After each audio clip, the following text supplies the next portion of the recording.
thanks for joining us. I know some of you have joined us during the panel session, and now I need to admit people in the waiting room. Great. And now we're here joining you for our workshop, which is going to be a lot more engaging, and we get to have a chance to hear from each one of us and you together. And so, Farwa, if you don't mind, can you share the screens, please? I want to take this time to introduce some of our workshop members. We have Dr. Faiza Rob with us today from the Global Health Unit at the Canadian Red Cross. We have Marc and Corina. Corina, your name is spelled as Marc too. You're both as Marc. And Farwa, our brilliant practicum student. I know Dr. Salim will be joining us soon. And today, really, we spent the first hour and a half talking about the panel of academic volunteerism at 3 different examples. The Canadian Red Cross, we saw it at the Nepalese Red Cross, and at the 510 in the Netherlands. And today at this workshop session, we really want to dig in a bit deeper into how academic volunteerism work in your society. We want to hear from you about the barriers and facilitators of academic volunteerism within your own society, and how you can leverage some of the insights that Dr. Salim, Dr. Faiza, Marc, Corina, and others have provided today to think about ways that you can engage academic volunteers in your own research projects, but also just beyond that, providing a model for mentorship and leadership within the organization to support the next future global health leaders. And so the way that's going to work today is that we're going to provide just a quick roundtable highlights from what happened. Maybe I'll turn it over to Dr. Faiza. Faiza, do you mind sharing just maybe a quick minute of your big insights or aha moments from our own end at the Canadian Red Cross and what we've learned about academic volunteers and the way path forward? Hi, thank you, Firas. I feel like I've been put on the spot. Well, the big aha moment is I think it was the commitment, and it was our ability to really quickly scale up. Our health research unit was actually born out of the work that we were doing during COVID. Before that, we were engaged in health research activities, some activities through doctoral work, master's work, but nothing significant. But because we were we had some partnerships with academic institutions, and we were already taking students, they were essential in bringing the research evidence base for our operations to the forefront. My aha moment was the ability to engage these academic volunteers to essentially really be the backbone of the work that we are doing in operations, and they can help us when we are really quickly scaling up. So if we already have a group of students working with us, they are always in my experience, they have been happy to support additional work. Challenges, of course, biggest challenges, although they are student volunteers, funding is still a little bit of a challenge in terms of the back-end support. So we getting these students onboarded, the whole process, that requires funding. So we start with the proposal development, submission of proposal, and then these students come and work with us. Or alternatively, we work with doctoral and postdoctoral students to develop research projects, and for that we don't have core funding or funding that supports that work. So that has been a challenge, and I'm sure when we have deeper discussion today, funding and issues that of core funding to help support this work will come up, and we are no different. And then, listening to Marc in the previous session around how 510 has managed to sort of have agenda or list of areas in terms of research and research priorities, and then matching students to those priorities. I think we came out with lots of wonderful ideas. This is something that we don't struggle as much, but every season or proposal season, which is the beginning of every term almost, is we scramble to ask for what do we need. So I think Ilya is on board here. I see her online, who's the new senior manager for research. I think this is something that we have been struggling and trying to streamline. So it's mostly resources, funding in terms of challenges. Aha moment is the ability for us to really propel in times of crisis, is what my experience is. And I see Great. Dr. coming offline as well. I don't know if he wants to add something.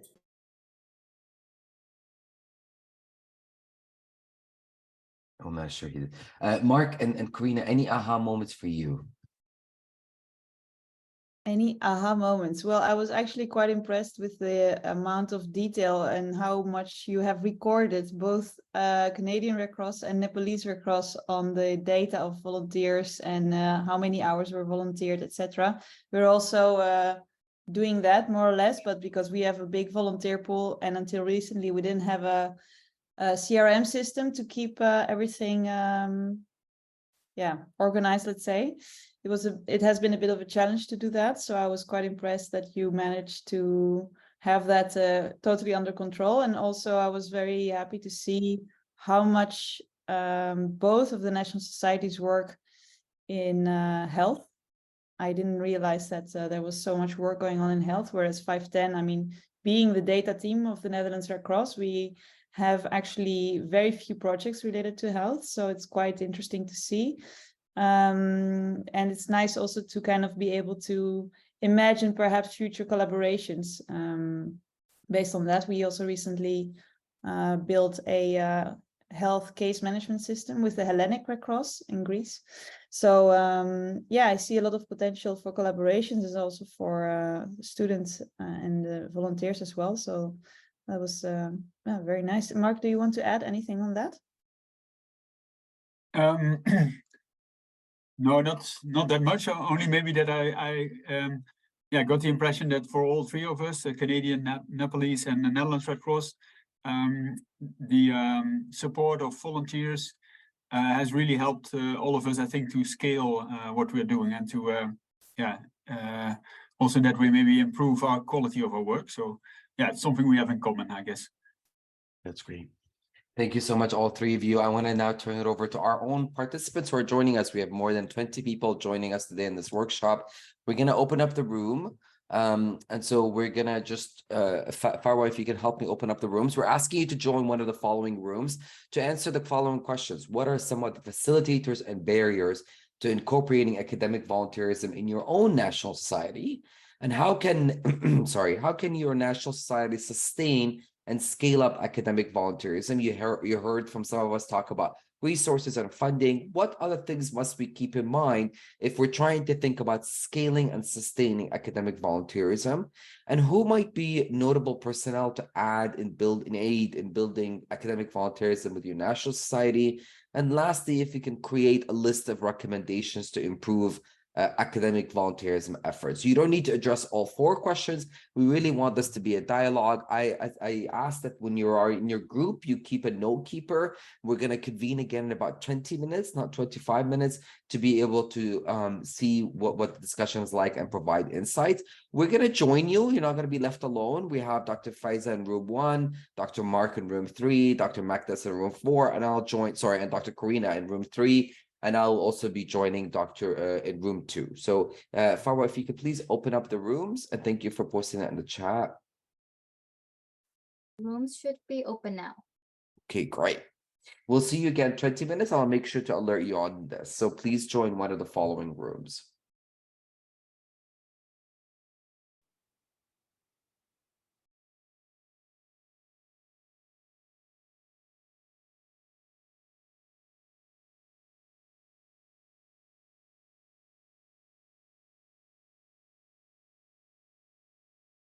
Mekdes, you're in room 4.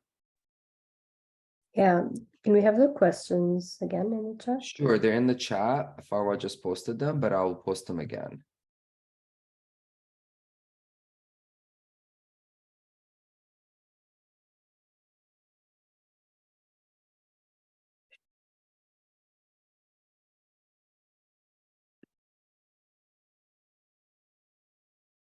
Is that okay, Mekdes? Oh, I think she's probably joining. Okay, Farwa, I'm going to join my room. Sounds good.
Just waiting for others to join.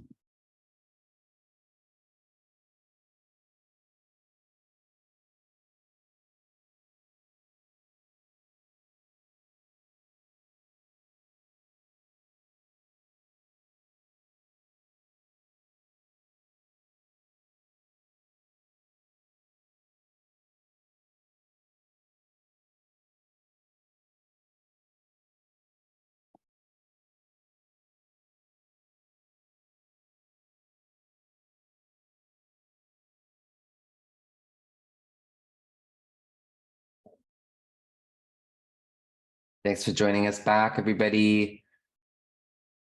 I don't know about your group, but my group had a lot of discussions, so we could have talked for the next half an hour. And so we're excited that we're bringing it back to the larger group. We're going to start with Dina, who's going to share some of the big reflections from our group. And it's open to any discussions or future insights that you might have. Go ahead. Okay, thank you, Firas. So we chatted for a while about a bunch of things, and one of the main things we thought about was, well, the lessons learned we had, or I had, was from 510 and the way they set up their matching process and having the themes and then slotting the students, because we were talking about how are we ready to have the students come in and have them join projects and be able to be ready to do that. And so we talked about how we could, that's a strength or a facilitator would be to have that ready and have them slot into the buckets or themes that they come in with and that would be matched with their skills and so forth. So that was one of our insights. And the other one we talked about was one of them go was ahead. yeah, no, I was just gonna say, like, The data science. So we talked about so how there's so many tools, like we can bring students to actually work on tools that we want and to think about all the data we have and actually focus on data science. And so our brains were firing off on that cylinder. Yeah. So yeah, we talked about different things. That's right. And then one of them, Ilya, we had talked about this too, in creating like a set of like tools, guides, things to help us with operational stuff, things to help us with the research, things to help us with. So anyways, it was a fun discussion about that. And then the next thing we also talked about was the need for mentorship to support our academic volunteers who come in, the students. So figuring out a mentorship program of some sort there. And Firas was mentioning that we have our health research funding agency that funds a lot of the health research work that health services gets funding for, has a competency framework. And so we could use that sort of to help support us figure out how do we mentor the students on key skills, knowledge, and so forth, and competencies. So those were the main things we chatted about. So I don't know if anyone wants to add from our team. I think Donia was on there, and I don't know, Lakshi, Firas. I don't know if there's anything else. Dina, I know you also had a question for 510 that I think was really important to ask. Yes, so actually I did have a question. So for one of the things was wondering was for the students when they come in, do they come in and volunteer on just the academic project that they're assigned, or do they work as part of the team and do other parts of like operational stuff? Just curious. It's a bit a gliding scale, I would say. So the volunteers, they come in really for a specific task. And once they have finished the task, they can, of course, let's say, move on to a next task. Then the interns that we have, they work usually on a variety of tasks. So still for their internship, it depends on the academic requirements of the university they are coming from. Some universities require for an internship almost like a small master thesis, where there is also a strong research component. There are other internships for the universities where the students are allowed to work on a variety of tasks. So then they can be really, let's say, kind of join our team and work on a multitude of tasks. For the master thesis, the students are really, they're really focusing on an academic piece of work, let's say. So yeah, they define a set of research questions. So they can be a bit more outside of the team in terms of the master thesis research they're doing. But in the end, we do see that the students are still very engaged because they join our stand-up meetings, they join our social events. So they still usually get quite a good picture of what we are doing.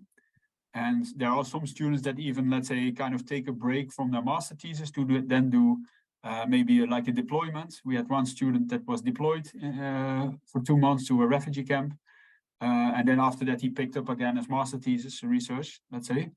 Or sometimes we need somebody and they can do a small consultancy assignment. So that also happens. But that's then separate from their master thesis research, let's say. That's great. Great. Thank you. Thanks, Marc. If you have I want to all turn it you over to Mekdes' group, if that's okay. Yeah, thanks, Firas. Yeah, so we also had a rich discussion and ran out of time to finish up the questions, I would say. And then in terms of facilitators, what came up in the group was having career fairs to bring in more academic volunteers and bring more attention to the work that 510 is doing within the Netherlands Red Cross. And then within the Canadian Red Cross, what came up as a facilitator was having those pre-existing partnerships with the specific academic institutions, which further build up and further expand our reach to more students. And then for barriers, what came up was finding the time for supervision, and then finding supervisors who are fit to supervise a student with the relevant experience and expertise to be able to supervise students. Another issue was about funding and, again, time spent for supervisors as well. And then for the second question, in terms of how can we better scale up our academic partnerships, our consensus was, is there really a need to scale up academic partnerships necessarily? So the idea is having better a quality over quantity approach and having a more meaningful engagement with our volunteers or students. So yeah, the Netherlands Red Cross, they've also been more selective with who they approach, because they've been receiving more and more student volunteer applications right now. Yeah. Sorry, so and Mekdes, to that point, you're suggesting that it's more about the quality than the quantity of the volunteers. Like, we don't really need more volunteers, but we need higher quality volunteers. That's interesting. No, I mean, it can also, their experience should also be richer by being volunteers, not necessarily having 20 or 30 volunteers at once, but having 2 or 3 who will gain a lot out of their experience than just having a larger number of academic volunteers. Yeah, if anyone else wants to add something I might have missed. Yeah, I think maybe to that point, to make it a bit more clear, I think it's also really about having really the time, the capacity to properly supervise someone. If you have 20 people, that will really be reduced compared to if you have 10 people who you need to supervise. So I think it's really the quality of the supervision also reduces if you increase the students and the volunteers. So that's why we were a bit hesitant to, let's say, we were kind of playing the advocate of the devil to that question. We also, at the Canadian Red Cross, we tried a new approach this past 6 months that really worked well for us. We did a model of co-supervision where 2 people supervise 1 student. And I think that actually has potential to change the way we actually supervise our students, because we focus on different competencies. So the example I have is with my student, Farwa. It was me and Dr. Donia, and we worked on 2 different projects, and each one of them was trying to get at different outcomes and also different skill sets. And so it was nice to allow Farwa by the end to have a more comprehensive approach to her experience as an academic volunteer. But that's a really well-pointed comment. Okay, Dr. Faiza, you're room 1. I wonder what your group had to say. So I'm going to hand it over to Joyce to present what we discussed. Yes, we discussed also the facilitators and barriers to having the academic volunteers. And some of the facilitators that we talked about was, branding, right? The RCRC branding is also attractive to the academia, and also it has been also personal acquaintances that has also grown some of these partnerships. And then also it's also good to think of what the organization can offer the volunteers, right?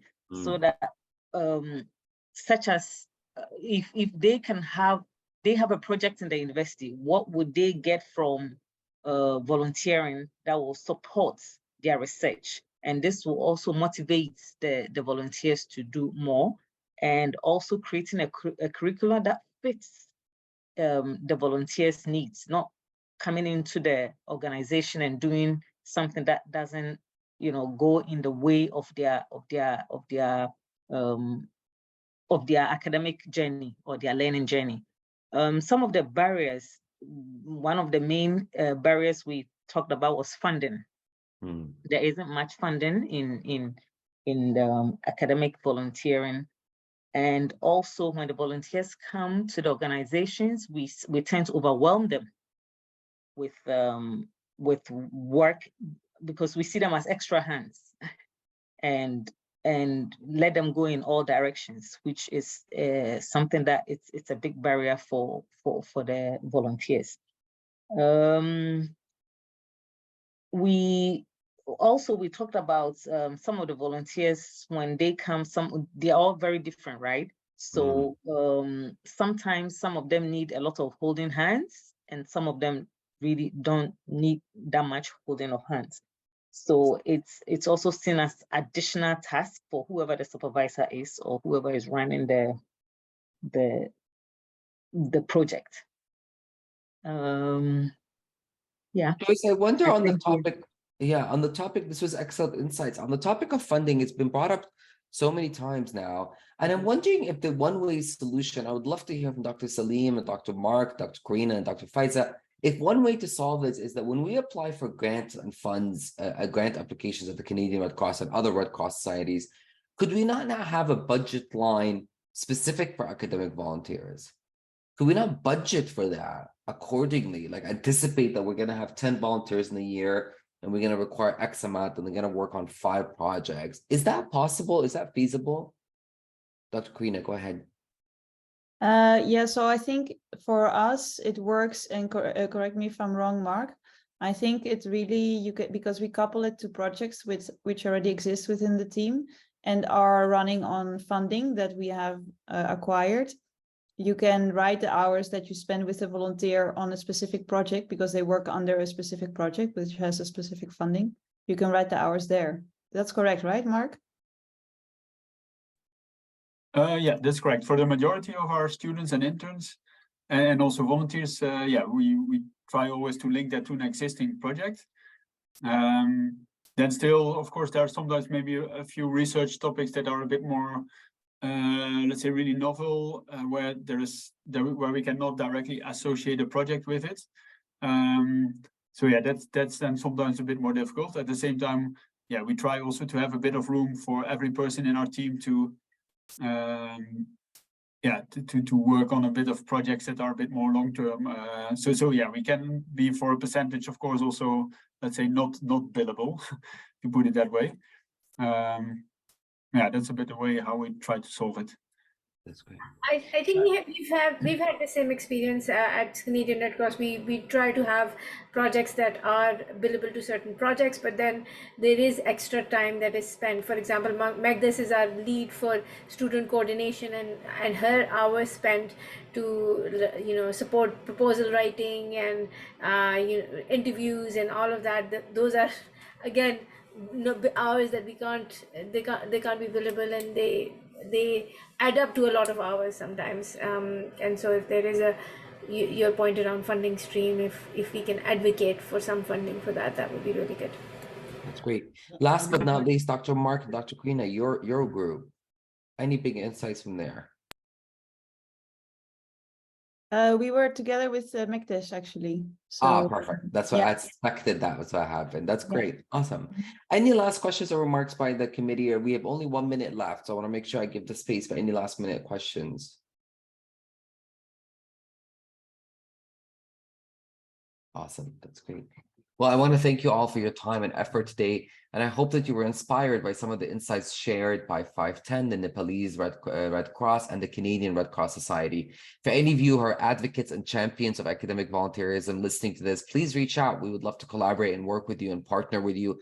We'd also love to learn lessons from you about how do we do this better, because I think we're all united with one goal, which is making sure that we equip the next generation global health leader with the right skills and knowledge. I appreciate your time and effort today, and I wish you all the greatest week ahead. Thanks, everybody. Take care. Thank you very much. Thank you. Thank you very much. Have a nice evening. Bye-bye. Good night. Bye.